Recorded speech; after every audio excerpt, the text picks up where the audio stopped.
दौलतपुर नाम के छोटे से गांव में हर साल ठंड पड़ती थी, लेकिन इस बार ठंड कुछ अलग ही स्तर पर थी।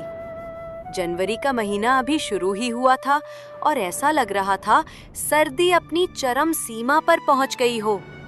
गांव के छोटे छोटे घरों की छतें सुबह ओस की जगह सफेद बर्फ की परत से ढकी होती। पेड़ों की शाखाएं मानो ठंड से सिकुड़ गई थी। सूरज भी ऐसा लगता था जैसे बादलों की मोटी चादर ओढ़े सो गया हो। ठंड का मौसम अमीरों के लिए तो बहुत ही सुहाना होता है, लेकिन गरीबों के लिए मुसीबत का पहाड़ टूटने जैसा है। ये ऐसे ही एक गरीब परिवार की कहानी है। गोपाल के परिवार पर ठंड का मौसम कहर बनकर टूटता है। हे ऊपर वाले, ये इतनी ठंड कैसे पड़ा रहे हो? इतनी ठंड में तो घर से निकलना भी मुश्किल हो गया है। लगता है इस बार ठंड कुछ ज्यादा ही बढ़ गई है। सच में ऐसी ठंड तो पहले कभी नहीं देखी। बाहर जाने का तो मन ही नहीं करता।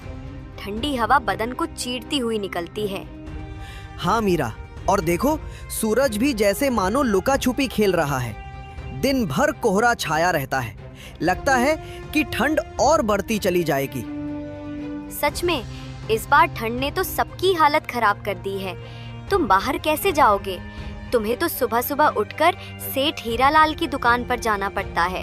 हम तो फिर भी घर में रहते हैं और चूल्हे के पास बैठकर कुछ गर्माहट ले लेते हैं। क्या करे मीरा, काम तो करना ही पड़ेगा। सेठ जी को तो कोई फर्क नहीं पड़ता कि कितनी ठंड है। उन्हें तो बस काम समय पर चाहिए। अच्छा मीरा, तो अब मैं चलता हूँ, नहीं तो मालिक फिर से गुस्सा करेंगे। गोपाल एक चाय की दुकान पर चाय बनाने का काम करता था, जहां उसे बहुत कम पैसे मिलते हैं और उसके परिवार का गुजारा बस किसी तरह से चल रहा था। दौलतपुर गांव में हर साल सर्दी का मौसम आता था, लेकिन इस बार ठंड कुछ ज्यादा ही भयानक थी। आमतौर पर गांव के लोग सर्दी को हंसी खुशी सहन कर लिया करते थे, लेकिन इस बार मौसम ने सभी को मुश्किल में डाल दिया। ठंडी हवाओं के साथ साथ आसमान में घने बादल छाए रहते, जिससे दिन भर धुंध का माहौल बना रहता था। गांव का चौपाल, जहां आम दिनों में लोग बैठकर बातें किया करते थे, अब सुनसान पड़ा था। ठंड ने हर किसी को घर में कैद कर दिया था। अंकुश के पापा, आज घर में बहुत थोड़ा सा आटा है। बस 2 ही रोटी बन पाई है। एक रोटी मैंने आपके लिए बांध दी है, दिन में खा लेना। बच्चों को आधी आधी रोटी खिला दूंगी। नहीं मीरा, आजकल तो मुझे दिन में भूख ही नहीं लगती। वो दिन छोटा होने लगा है ना, इसलिए मैं तो दिन में चाय पीकर ही अपना काम चला लूंगा। आज मालिक सैलरी देंगे तो शाम को आते वक्त मैं राशन लेता आऊंगा। तुम दोनों रोटी बच्चों को खिला देना। मीरा को पता था कि सिर्फ एक कप चाय पीने से पेट नहीं भरता, लेकिन वो हालातों के आगे मजबूर थी। गोपाल घर से बाहर जाने के लिए निकलता है, लेकिन बाहर बहुत ठंड पड़ रही थी। आसमान से बर्फ के बड़े बड़े टुकड़े गिर रहे थे। गोपाल के पास एक भी गर्म कपड़ा नहीं था। धोती कुर्ते में गोपाल ठंड के मारे कांपने लगा। हे भगवान, बाहर तो बहुत ठंड है। इतनी ठंड में तो बाहर जाने की हिम्मत ही नहीं हो रही है। अपने आप को संभालता हुआ गोपाल कड़कती ठंड में भी मालिक की दुकान पर सुबह 6 बजे पहुंच गया। आ गया तू? चल जल्दी से सारे बर्तन धो दे। बर्तन धोकर फटाफट अदरक वाली चाय बना, ग्राहक आने वाले हैं। जी मालिक, अभी बर्तन धो देता हूँ। बर्फ जैसे ठंडे पानी में बर्तन धोना गोपाल के लिए बहुत मुश्किल होता था, लेकिन वो कहते हैं ना कि गरीबी सब कुछ करा देती है। बर्तन धोकर गोपाल ने ग्राहकों के लिए चाय बनाई और सबको चाय दी। चूल्हा जलाने के बाद गोपाल को ठंड से थोड़ी राहत मिली। गोपाल का बहुत मन हो रहा था कि एक कप चाय वो भी पी ले।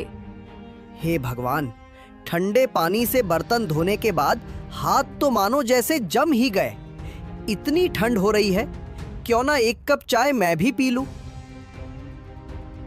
उसने मालिक को एक कप चाय दी और खुद भी एक कप चाय पीने लगा। तभी मालिक ने उसके हाथ में चाय का कप देख लिया और गुस्से से भड़कने लगा।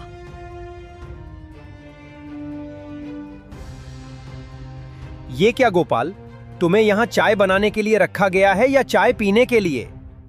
मालिक, वो बहुत ठंड लग रही थी, गलती हो गई मालिक, आगे से चाय कभी नहीं पीऊंगा। ठंड लग रही थी? आज तो मैंने तुझे रंगे हाथों पकड़ लिया। न जाने रोज तू कितने कप चाय पी जाता होगा। अब रोज के 2 कप चाय के पैसे तेरी सैलरी से काटूं तब तुझे समझ आएगा। मुफ्त का सामान मिला नहीं कि लूटना शुरू।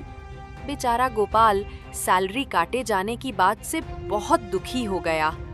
उसे नहीं पता था कि 1 कप चाय की उसे इतनी भारी कीमत चुकानी पड़ जाएगी। शाम को उसे मालिक ने आधी सैलरी दी। मालिक, मुझे माफ कर दीजिए, अब से मैं चाय नहीं पीऊंगा, लेकिन मुझे पैसे पूरे दे दीजिए। मैं सच कहता हूँ मालिक, आज मैंने पहली बार चाय पी थी। वो पहनने के लिए गर्म कपड़े नहीं है ना, इसलिए मुझे ठंड ज्यादा लगती है। अरे वाह, पूरे पैसे दे दूं तुझे और मुफ्त की चाय भी पिलाऊं? खोल कर नहीं बैठा, चल अब भाग यहाँ से। मालिक हीरालाल गोपाल को काम पर से निकाल देता है। काम से निकाले जाने पर गोपाल बहुत दुखी था। गोपाल ने आधी तनख्वाह से कुछ पैसे बचाकर घर के लिए कुछ राशन ले लिया और घर आ गया। घर आकर उसने मीरा को जब राशन दिया तब मीरा ने कहा, इस बार तो आप हर बार से बहुत कम राशन लाए हैं, क्या बात है जी? गोपाल ने मीरा को सारी बात बता दी। हे भगवान, तूने ये ठंड का मौसम बनाया ही क्यों? तुझे भी हम गरीबों के साथ मजाक करने में बहुत मजा आता है ना? तुम परेशान मत हो मीरा, देखना एक दिन सब कुछ ठीक हो जाएगा। ये कुछ पैसे मैंने बचा लिए, इन पैसों से तुम बच्चों के लिए गरम कपड़े और अपने लिए भी एक गरम कपड़े खरीद लेना। वो तो ठीक है, लेकिन आपका क्या?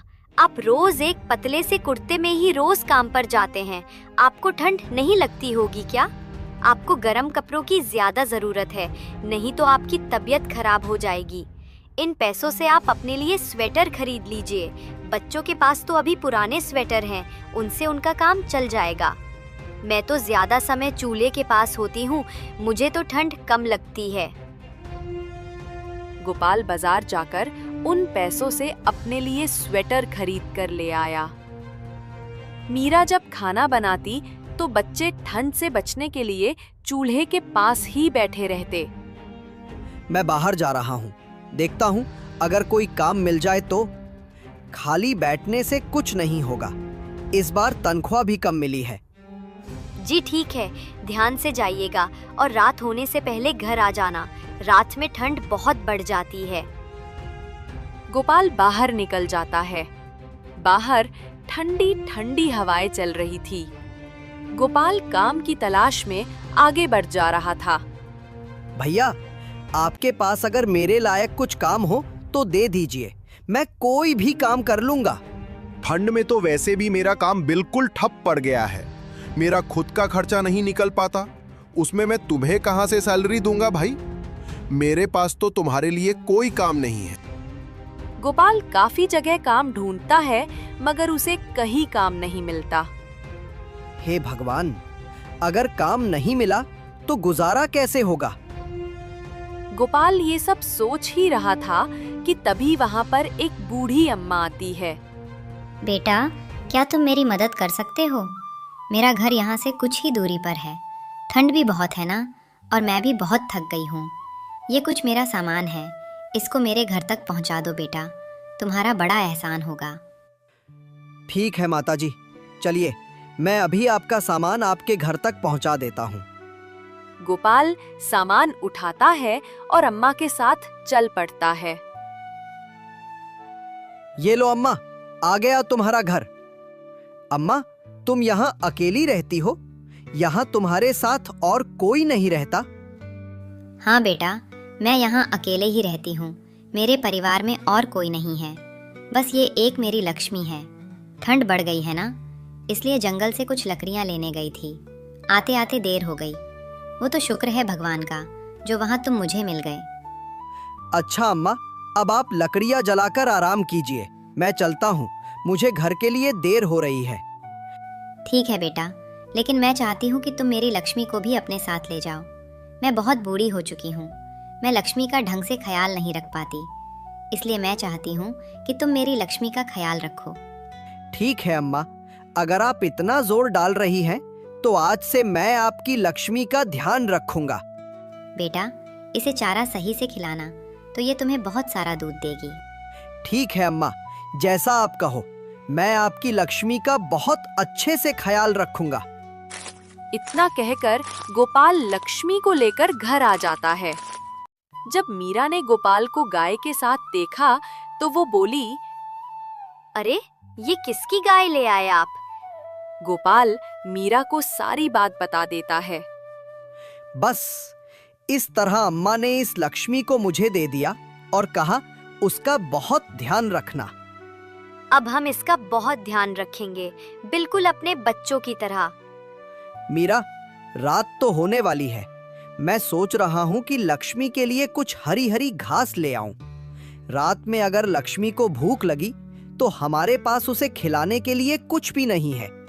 जी हाँ, आप जल्दी से लक्ष्मी के लिए कुछ खाने को ले आइए। गोपाल जंगल की ओर निकल जाता है और लक्ष्मी के लिए ढेर सारा चारा लेकर घर पहुंचता है और लक्ष्मी को खिला देता है। कुछ देर बाद लक्ष्मी ढेर सारा दूध देती है। देखो मीरा, लक्ष्मी ने तो बहुत सारा दूध दिया है। इतना सारा दूध तो हम पी ही नहीं पाएंगे। लाइए, सबसे पहले मैं कुछ दूध की चाय बना देती हूँ। आज पूरा परिवार एक साथ बैठकर चाय पिएगा। आज हम सब एक गिलास गरम दूध पी करके सो जाएंगे, क्योंकि खाने के लिए अभी हमारे पास बिल्कुल राशन नहीं बचा है। इस तरह गोपाल का परिवार उस दिन लक्ष्मी के दूध से अपना पेट भर लेता है और सो जाता है।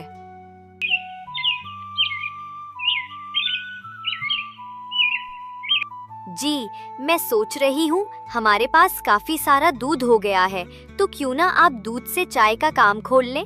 अभी ठंड का मौसम है तो आपकी चाय काफी अच्छी बिकेगी। तुम ठीक कह रही हो, मुझे चाय का स्टॉल लगा लेना चाहिए, लेकिन अभी तो हमारे पास स्टॉल लगाने के लिए भी पैसे नहीं हैं। एक स्टॉल लगाने में बहुत सारा सामान लगेगा और सामान को खरीदने के लिए तो पैसों की जरूरत होगी। जी, आप एक काम कीजिए, लाला राम से कुछ पैसे उधार ले लीजिए। जैसे ही हमारा काम चलने लगेगा हम उनके सारे पैसे वापस कर देंगे। ये विचार तो तुम्हारा बिल्कुल सही है। ठीक है मीरा, मैं आज ही जाकर लाला राम से कुछ उधार की बात करता हूँ। सेठ जी, मुझे कुछ पैसे उधार चाहिए थे। वो मैंने ठंड में चाय का काम खोलने का सोचा है, बस उसी के लिए कुछ पैसे चाहिए थे। जैसे ही मेरा काम चलने लगेगा मैं आपके पैसे वापस कर दूंगा। ठीक है गोपाल, तुम बहुत नेक दिल इंसान हो, इसलिए मैं तुम्हें बिना कुछ गिरवी रखे उधार पर पैसे दे रहा हूँ, पर मेरे पैसे समय पर चुका देना। जी सेठ जी, मैं आपके सारे पैसे बिल्कुल समय पर चुका दूंगा। आप मुझ पर विश्वास रखिए, मैं आपका विश्वास नहीं तोड़ूंगा। लाला राम गोपाल को पैसे दे देता है। पैसे लेकर गोपाल एक चाय का स्टॉल खोल लेता है। लक्ष्मी के दूध से चाय बहुत ही स्वादिष्ट बनी थी। चाय बनाते ही उसकी खुशबू आसपास में फैलने लगी, जिससे लोग उसकी दुकान पर पास आकर उसकी चाय का लुत्फ उठाने लगे। अरे वाह भैया, तुम चाय तो बड़ी ही कड़क बनाते हो। सच में भाई, मजा आ गया इसे पीकर। अब तो मैं चाय पीने रोज तेरे ही पास आऊंगा। तूने तो भाई मेरा दिल जीत लिया। इस तरह उसका चाय का व्यापार काफी अच्छा चलने लगा था। लेकिन उसी से कुछ दूरी पर सेठ हीरालाल का भी चाय की दुकान थी। हीरालाल को जैसे ही पता चलता है कि गोपाल ने भी अपना चाय का स्टॉल खोल लिया है, वो मन ही मन गोपाल से जलने लगा। अब गोपाल की चाय की बिक्री काफी अच्छी होने लगी। गोपाल की चाय में इतना स्वाद होता था कि अब हीरालाल के ग्राहक भी गोपाल के स्टॉल पर आकर चाय का मजा उठाते थे, जिससे हीरालाल की कमाई कम होने लगी। ये तो बहुत ही चालाक है। इसको मैं काम पर से क्या निकाला, ये तो मुझे ही टक्कर देने को खड़ा हो गया। लगता है इसको सबक सिखाना ही पड़ेगा। हीरालाल मन ही मन गोपाल से और जलने लगा था और अब वो उसका स्टॉल वहाँ से हटाने का उपाय सोचने लगा था। हीरालाल लोकल गुंडों को जानता था। उसने उन गुंडों को गोपाल को परेशान करने के पैसे दिए। सारे गुंडे शाम को गोपाल के स्टॉल के पास आए। क्या बात है साहब, चाय पीनी है क्या? चाय नहीं पीनी है, पैसा चाहिए। पैसा दे। यहाँ पर किससे पूछकर तूने ये स्टॉल लगाया? अब इस जगह के पैसे दे। चल अब जल्दी से पैसे निकाल, वरना यहाँ पर तुझे हम चाय का स्टॉल नहीं लगाने देंगे। पर साहब, मेरे पास तो पैसे नहीं है। अगर पैसे नहीं हैं तो कल से तेरी स्टॉल यहाँ नहीं लगनी चाहिए, वरना तेरे लिए अच्छा नहीं होगा। पर साहब, मैं बहुत मजबूर हूँ और गरीब भी। अब मैं इतनी ठंड में और कहाँ स्टॉल लगाऊंगा? मेरे पास दुकान किराए पर लेने तक की पैसे भी नहीं हैं। ये सब बहानेबाजी हमारे साथ नहीं चलेगी। कल से तेरा स्टॉल यहाँ नहीं दिखना चाहिए। वो गुंडे गोपाल को धमकाकर वहाँ से चले जाते। फिर अगले दिन गोपाल फिर से वहाँ चाय का स्टॉल लगा लेता है। गोपाल का ठेला फिर से वहीं देख हीरालाल को बहुत गुस्सा आता है और उन गुंडों से कहता है, मैंने तुम्हें किस बात के पैसे दिए थे? गोपाल का स्टॉल यहाँ से हटा क्यों नहीं? अरे भाई, हमने तो कल उसको खूब धमकाया था, पर लगता है हमारी धमकी का उस पर कोई असर नहीं हुआ। अरे सिर्फ धमकी से कुछ नहीं होगा। जब तक उसे 2-4 डंडे नहीं पड़ेंगे तब तक बात उसके दिमाग में नहीं घुसेगी। ठीक है भाई, अब आप देखते जाइए हम किस तरह उसका स्टॉल बंद करवाते हैं। हे प्रभु, रक्षा करना। उन गुंडों की नजर से मुझे बचा लेना प्रभु। वो गुंडे फिर गोपाल के पास आते हैं। अरे तूने अभी तक चाय के स्टॉल क्यों नहीं बंद किया? लगता है तू ऐसे नहीं मानेगा। गोपाल उस समय चाय बना रहा था। चाय की खुशबू जब गुंडों की नाक के पास से गुजरती है। चाय की खुशबू तो बहुत अच्छी आ रही है। चल पहले हम सबके लिए एक कप चाय लगा। गुंडे जैसे ही गोपाल की चाय पीते हैं। अरे वाह, तू चाय तो बड़ी कड़क बनाता है। सच में बड़ी ही स्वादिष्ट चाय है। तू चिंता मत कर चाय वाले, अब तुझे हमारे होते हुए यहाँ से कोई नहीं हटाएगा। गुंडे जैसे ही गोपाल की चाय पीते हैं, वो गुंडे डंडा लेकर वापस हीरालाल के पास पहुँच जाते हैं और उसकी ही पिटाई कर देते हैं। ये ले अपने पैसे, और आगे से उस ठेले वाले को परेशान किया तो हमसे बुरा कोई नहीं होगा। गुंडे उल्टा हीरालाल को ही धमकी देकर वहाँ से चले जाते हैं। गुंडों की धमकी से डरकर हीरालाल ने अब गोपाल को परेशान करना बंद कर दिया। गोपाल अब आराम से चाय की स्टॉल लगाता है और कड़कती ठंड में लोगों को गर्मा गर्म चाय पिलाता है।